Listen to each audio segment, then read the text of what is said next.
ఇక మహబూబాబాద్ జిల్లా వ్యాప్తంగా యూరియా కొరత వెంటాడుతోంది. పిఎస్సిఎస్ కేంద్రాల వద్ద రైతులు బారులు తీరుతున్నారు. టోకెన్లు ఒక చోట ఇచ్చి యూరియా మరో చోట ఇస్తూ రైతులను ముప్పు తిప్పలు పెడుతున్నారు. అయితే యూరియా సరఫరా కేంద్రాల వద్ద పోలీసులను భారీగా మోహరించారు.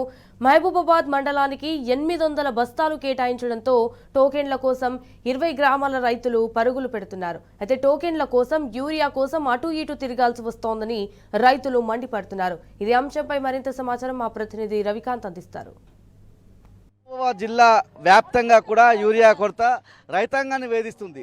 ప్రతిరోజు కూడా దాదాపు 30 నుంచి 40 రోజులు అవుతా ఉంది. ఇప్పటికీ రైతులు ప్రతిరోజు ఏదో ఒక పిఎస్సిఎస్ కేంద్రం దగ్గర లేకపోతే రైతు వేదికల దగ్గర పడిగాపులు గాయాల్సినటువంటి దుస్థితి కనిపిస్తూ ఉంది. అయితే క్షేత్రస్థాయిలో పనిచేసే అధికార యంత్రాంగం మాత్రం ఇక్కడ యూరియా కొరత లేదని చెప్పేటువంటి ప్రయత్నం చేస్తూ ఉన్నారు. ప్రధానంగా ఇవాళ మహబూబాబాద్ మండలమే తీసుకుందాం. మహబూబాబాద్ మండలంలో 800 బస్తాలు ఏదైతే రైతాంగాని కోసము కేటాయించినటువంటి సందర్భం మనం చూస్తున్నటువంటి ఈ రైతు వేదిక ఆమన్గల్ గ్రామానికి సంబంధించి ప్రధానంగా మహబూబాబాద్ మండలంలో 5 రైతు వేదికలు ఉన్నాయి. ఈ 5 రైతు వేదికలకు సంబంధించి ఒక పిఎస్సిఎస్ కేంద్రం మహబూబాబాద్ పిఎస్సిఎస్ కేంద్రానికి సంబంధించి ఈ పరిధిలో 5 రైతు వేదికలు ఉంటే ప్రధానంగా 2 చోట్ల యూరియా బస్తాలు ఇస్తున్నారు. ఒకటి మహబూబాబాద్ మండల కేంద్రం అయితే మరొకటి శనగపురం అనే పక్కనే ఉండేటువంటి ఓ గ్రామానికి సంబంధించి ప్రధానంగా మహబూబాబాద్లో ఉన్నటువంటి రైతు వేదిక కావచ్చు, ఆమన్గల్ రైతు వేదిక కావచ్చు, ఇలా ప్రతి చోట రైతు వేదికల దగ్గర వందలాది మంది రైతులు బారులు తీరు కనిపిస్తూ ఉన్నారు. 800 బస్తాలు దేనికి సరిపోతాయి అన్నటువంటి ప్రశ్న రైతాంగం నుంచి మనకైతే వ్యక్తమవుతూ ఉంది. పూర్తి స్థాయిలో రైతాంగం ఒక ఆవేదనలో ఉన్నారు. ఉదయం 4 గంటల నుంచి మనం చూసినట్టయితే ఈ విధంగా పడిగాపులు కాస్తూ కూర్చోవలసినటువంటి దుస్థితి కనిపిస్తూ ఉంది. ఇప్పుడు 9 అవుతా ఉంది. అంటే ఉదయం 4 గంటలకు వచ్చినటువంటి రైతులు ఇప్పటికీ ఇంకా రైతు వేదికల దగ్గరే పడిగాపులు కాయాల్సినటువంటి పరిస్థితి కనిపిస్తూ ఉంది. అమ్మాయి ఏం పేరు, నీ పేరు, ఎలా ఉంది రైతుల పరిస్థితి? రైతుల పరిస్థితి సార్, ఒక్కొక్కరికి 5 ఎకరాలు 10 ఎకరాలు ఉంది. ఒక బస్తా ఇస్తారు. ఈ ఒక్క బస్తా ఇస్తే ఎవరికి సరిపోద్ది? మాకు ఈ 1-2 నెలల నుంచి ఇక్కడ వచ్చి కూర్చుంటున్నాం మేము. ఈ పరిస్థితి ఎట్లా మాది? మేము రైతులు ఎట్లా ఏం తిని బతకాలి? మా ఫ్యామిలీ ఉన్నారు, ఒక్కొక్కరికి 2-3 కొడుకులు బిడ్డలు ఉన్నారు. వాళ్ళకి సాధియాలంటే ఏం పెట్టి సాధియాలి? అంటే మీకు 5 ఎకరాలకు ఎన్ని బస్తాలు కావాలమ్మా? నాకు 10 బస్తాలు కావాలి. ఇప్పుడు 10 బస్తాలు అంటే ఒక బస్తా ఇస్తాడు. ఈ మా పట్ట పాస్ బుక్ మీద ఒక బస్తా ఇస్తాడు. ఒక బస్తా తీసుకొని పోయి దానికి వెళ్ళాలి మేము. ఎకరంకి 5,000 ఇచ్చి నాటు పెట్టించుకున్నాం. మందు లేదు, ఏం లేదు. ఇంత తిప్పలు పడినా లైన్ నిలబడితే పోలీసులు నూకుతారు, ఈడ నిలబడితే పోలీసులు కొడతారు. మాకు ఏం పడుతుంది ఇది? మనం ఓటు పెట్టి కష్టపడి రేవంత్ రెడ్డికి గెలిపించిన ఏం పని చేసింది? రేవంత్ రెడ్డికి కష్టపడి పని విడిచిపెట్టి కూలి విడిచిపెట్టి లైన్ నిలబడడానికి ఏం కష్టం? ఇప్పుడు మందు బత్తాలు పంపేకుంటే రేవంత్ రెడ్డి జీతం ఉండి ముళ్ళలో కూర్చాలి, ముళ్ళకు కూర్చోబడాలి. ఇప్పుడు మందు బత్తాలు పంపకుంటే నాటు వేపించినాం. టాటర్ ఒక ఎకరంకి 5,000 ఇచ్చినాం, 6,000. మళ్ళా మాకేం గిట్టుబాటు అలా ఏం గిడుతుంది? మాకేం లాభం ఉంది? మాకేం సుఖం ఉంది సార్? అలా ఒక మందు కూడా వేస్తా ఉంటే మందు దొరకతాం లేదు. ఎంత సార్లు తిరగాలి? ఎంత రోజులు పోవాలి? మాకు ఏమున్నది రైతులకు? మరి మీరే చెప్పు. ఉన్నది 2 ఎకరాలు.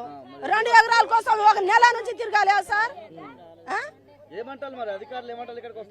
ఉండాలి.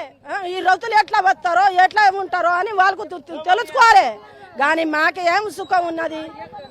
ఓ ఎకరం 6,000, 5,000 నాటు వేసిన వాళ్ళకు, ఒక 500 కలుపు తీసేటోళ్ళకు మనసుకు మాకేమున్నది? ఏం గిట్టుబాటు ఉందా సార్? ఇలా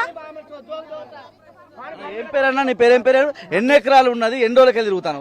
5 ఎకరాలు, 3 ఎకరాలు మునాబాగు చేసిన, 2 ఎకరాలు నాది, 5 ఎకరాలు నాటు పెట్టిన, గోసపడి పొలం దున్నించుకొని పైసలు పెట్టి దున్నించుకున్నా. ఇప్పటిదనక మంది ఎత్తా అంటే ఒక బస్తా లేదు. మైబాద్ పోతేనేమో శనగపురం అంటారు, మైబాద్ నుంచి గెలుగుతారు. శనగపురం పోతేనేమో ఇలా అమ్మనగాలంటే 4 గంటలకు వేసి లైన్లో మొత్తం బుక్కులన్నీ పెట్టి ఆడ రాళ్ళు పెట్టినాం. మొత్తం ఎగబడి టోకన్లు ఇచ్చిన వాళ్ళకి బతాలని మళ్ళీ మేము మా దగ్గర టోకన్ లేవు. మొన్న 4 రోజుల కానీ తిరుగుతున్నాం. శనివారం రోజు మన వినాయకుల నిమజ్జనం అని ఆ రోజు బత్తాలు లేవు అంటే మేము ఇంటికాడ ఉండిపోయాం. మేము ఇంటికాడ ఉండిపోయినాం. వచ్చేటోళ్ళకే 2 ఇచ్చిరట. మాకు ఆ రోజు నుంచి ఈ రోజు బస్తాలు లేవు, మందు లేదు. ఆ పొలం మునాబానికి ఏం కట్టాలి? నేను ట్రాక్టర్కి ఏం కట్టాలి? ఏం చేయాలి? ఈ ప్రభుత్వం రైతులని నాశనం చేస్తుంది. ఎందుకు చేత ఇంట్లో పండుకోవాలి కానీ ఇట్లాంటి రాజకీయం చేసి ఇటాటి రాజకీయం చేసి రైతులను ఎందుకు మోసం చేయాలి? ఎందుకు మోసం చేయాలి? చేత కాకపోతే అస్సలే పని చేయను. ఒక్క బస్తా కూడా బయటికి రాకపోతే మేము ఏదైనా వెనకట చేసినట్టు ఆవు పెండ ఏదో మూత అదే చేసి పెడతాం. కానీ ఎప్పటి లేని ఇతరం ఇప్పుడు కనుక ఏం చేయాలి? ఉన్న పొలం 15 రోజులు అవుతుంది, ఇప్పుడు నెల 10 రోజులు అవుతుంది, ఒక్కసారి కూడా మంది వేయలే. నా పరిస్థితి ఏంది? ఎక్కడ పోవాలి? కౌలుదారు దగ్గరికి పోతే ఆడు పట్ట పాస్బుక్ జిరాక్స్ ఇస్తలేడు. నా దగ్గర నుంచి నేను ఏం చేయాలి? 4 గంటలకు వచ్చి కూర్చున్నా, 4 గంటల నుంచి ఈ టైం కనుక ఇయ్యలే. ఇంత చేత కానీ ప్రభుత్వం అయితే పైసలు ఫస్ట్ కట్టి ప్రభుత్వం నుంచి తెచ్చి అన్ని పట్టాలి. కానీ ఇంత దరిద్రం ప్రభుత్వం అయితే దేశంలో చూడలే. కావాలి కానీ ఎందుకు పడతారు? మాకు ఇప్పుడు 20 రోజుల కింద ఆడ మన మహబాద్లో పోయి సబ్సిడీలో పోయి టోకెన్ రాపించినాం. వస్తుందని చెప్పి వారం రోజులు ఆపారు. సోమవారం లిస్టు పంపిస్తా ఉన్నారు. ఇవాళ వస్తుంది 10 రోజులు ఆపారు. ఆ లిస్టు లేదు. మళ్ళీ శనగపురం కాడ రమ్మన్నారు. శనగపురం కాడ 5 గంటలకు పోయి లీలా పడితే 3ంటికి సీరియల్ దొరికింది. ఒక బస్తా ఇస్తే 10 ఎకరాలు నేను కౌలు చేస్తాను, నాది 2 ఎకరాలు ఉంది. ఒక బస్తా ఇస్తే దేనికి సరిపోతుంది? ఆ టోకెన్ రాసి ఇచ్చినప్పుడు నేను మళ్ళీ రాత్రి 2ంటికి లేచిపోతే నాకంటే ముందు 500 మంది ఉన్నారు. మాది కొంత వాయినాల శివర్లు ఉంది. అక్కడ పోతానో మీ అమ్మనగల కాడ ఇస్తా ఉంటారు, అమ్మనగల కాడికి వస్తానో అక్కడికి పోమంటారు. మాకు తిరుగుతానికే సరిపోతుంది. మాకు ఒక ఊరియా బస్తా వస్తలేదు, ఏం లేదు.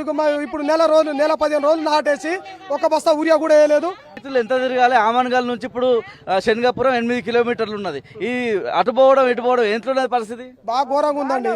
నైట్కు కంటికి నిద్ర లేదు. సద్దులు పెట్టుకొని పోయి కూర్చున్నా కానీ తిందాం అంటే వాటర్ తీసుకుంటే ఇంకో రైతు వచ్చి కొడతాడు. పోలీసు వాళ్ళు నెడతారు, అటు చేస్తారు, ఇటు చేస్తారు. ఎన్నుకున్నాడు ముందు అవుతారు, ముందున్న వాళ్ళు వెనక అవుతారు. బాగా ఇబ్బంది అవుతుంది. మాకు ఊరియా కొరత బాగుందండి. మాకు ఇప్పుడు పెట్టిన పెట్టుబడి బాగా ఇబ్బంది ఉన్నది. దున్నిన కూలు నాటు కూలకు బాగా ఇబ్బంది అవుతుంది. మాకు దయచేసి ఊరియా బస్తా మనిషి ఎకరానికి ఒక 4 బస్తాలు ఇచ్చేటట్టు కొద్దిగా చూడండి. 4ంటికి పోయి సర్ది నీళ్ళ బాటిల్ వేసుకొని 4ంటికి పోయి నిలబడితే అక్కడ కాదు ఇక్కడ అని పంపించారు, అక్కడ కాదు అక్కడ అని పంపించారు. ఒక్కొక్కరు ఇట్లా అధికారులు అట్లా చేస్తారు. ఆడ రాపిస్తారు, ఈడ రాపిస్తారు, ఆడేసి ముద్దర్లో వేసి ఈడ ఇస్తారని ఈడ పొద్దున్నానికి ఆడ నిలబట్టారు. మళ్ళీ ఇక్కడ అక్కడ కాదు మొబైల్ ఇస్తారని మొబైల్ పంపించారు. ఒక్క బస్తా ఊరే బస్తా కూడా 3 రోజులు తిరిగితే 10 రోజుల నుంచి ఒక బస్తా కూడా రావట్లేదు. కేసీఆర్ పదపూర్తం ఉన్నప్పుడు మాకు ఒక్క ఇంత ఆటోలకు చిట్టి పంపితే ఆటోలు 2 ఇంటికి వచ్చేది. ఇలా 10 రోజులు ఇప్పుడు నాటేసి ఒక్క ఊరియా బస్తా దొరకట్లేదు. మాకు ఈ రేవంత్ రెడ్డి వచ్చినప్పటి నుంచి మాకు ఒక్క బస్తా ఊరియా దొరకట్లేదు. నిన్న శనియపురం పోయి లైన్లో నిలబడితే ఒక 5 గంటలు నిలబడ్డాం. 5 గంటలు నిలబడ్డాక పోలీసు వాళ్ళు వచ్చి ఏమన్నారంటే ఇక్కడ కాదు రేపు మీ టోకన్లు రాసిన వాళ్ళకి 3 రోజుల కింద రాసిన వాళ్ళకి టోకన్లు ఇస్తాం, లేకపోతే లేదు, ఇలా అసలే రావద్దని 5 గంటల దాకా నిలబెట్టారు. ఏం చేసారు? అమ్నగల్ నుంచి వచ్చి అమ్నగల్కి వచ్చి కూర్చుంటే 3 గంటలు నిలబెట్టిరా. 3 గంటలు నిలబెట్టి వచ్చి మళ్ళీ వచ్చి పోలీసులు ఏమన్నారంటే అక్కడ రాసిన వాళ్ళకి ఇక్కడ ఇస్తాం రాయని మళ్ళీ రేపు. అదే పోలీసులు 4 ఉన్నారు ఇక్కడ. ఆ 4 బస్తాలు ఇచ్చినాక రేపు రాస్తారో ఇల్లు రాస్తారో అసలు 10-15 రోజులు ఈ మధ్య గొడవ అవుతుంది. ఎంత తిప్పల పడాలి రైతు, ఎంత ఆయన పడాలి. పంట వేసి 4 రోజులు అవుతుంది. ఆ పంట మొత్తం ఎర్రబడిపోతుంది. ఆ ప్రభుత్వం ఈ రాజకీయ నాయకులు ఏం చేస్తారు? ఎమ్మెల్యే ఎంపీ ఏం చేస్తారు? ముఖ్యమంత్రి ఏం చేస్తాడు? చేతగాని ముఖ్యమంత్రి రాజీనామా చేయాలి, లేకపోతే సరిగా పనిచేయాలి. అదే 10 ఏళ్ళు ముఖ్యమంత్రి ఉన్నాడు కేసీఆర్. ఆటోనికి ఫోన్ చేస్తే వాడే 10 బస్తా చేసేది ఇంట్లో. కానీ ఇది దారుణమైన ప్రభుత్వం. ఈ ప్రభుత్వాన్ని ఎవరు క్షమించాడు? రాబోయే ఎలక్షన్లో వీడిని మాత్రం చక్కగా పొందబెట్టే పరిస్థితి. రైతుల పరిస్థితి చాలా దారుణంగా ఉంది. యూరియా కోసం పడిగాపులు కావడం జరుగుతుంది. సద్దులు కట్టుకొని వచ్చి పండుకోవడం జరుగుతుంది. ఈ గవర్నమెంట్ చాలా ఇదిగా చేస్తుంది రైతుల. ఈ గవర్నమెంట్ ఇంత చెత్త గవర్నమెంట్ ఏ రాష్ట్రంలో లేదు. ఈ ఇండియాలో ఏ రాష్ట్రంలో ఇంత సీఎం ఇలాంటి దరిద్రం సీఎం ఎక్కడ లేడని ఈ రైతులను ఆదుకోవాలని చెప్పి మేము కోరుతున్నాం. మొత్తంగా చూసినట్టయితే మహబూబాబాద్ రైతాంగం పరిస్థితి అయితే దారుణంగా ఉంది. ఆగ్రహం వ్యక్తం చేస్తున్న సందర్భం కనిపిస్తూ ఉంది. పూర్తి స్థాయిలో ఎక్కడా చూసినా ఇదే కొరత కనిపిస్తూ ఉంది. ఒక దగ్గర టోకెన్ ఇస్తే మరొక దగ్గర యూరియా బస్తాలు ఇవ్వడం, ఒక రోజంతా వెయిట్ చేస్తే ఒక రోజంతా యూరియా బస్తాల కోసం ఎదురు చూస్తే ఒక బస్తా ఇచ్చే పరిస్థితి కనిపిస్తూ ఉంది. మహబూబాబాద్ లాంటి ప్రాంతంలో కౌలు రైతులు ఎక్కువగా ఉంటారు. కౌలు రైతులతో పాటు గిరిజన రైతులు ఎక్కువగా ఉండేటువంటి ప్రాంతం.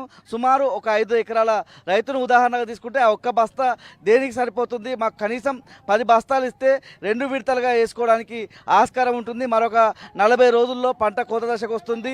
ఇప్పుడు ఈ సందర్భంలో పంట చేతికొచ్చే దశలో ఇప్పుడు కీలకంగా ఉంటుంది యూరియా. కాబట్టి అదను దాటితే ఏం ప్రయోజనం, ఇప్పటికే వరి పంట అంతా కూడా ఎర్రబారిపోతుంది అన్నటువంటి ఆవేదన అయితే రైతాంగం తమ ఆవేదన రూపంలో వ్యక్తం చేస్తూ ఉన్నారు.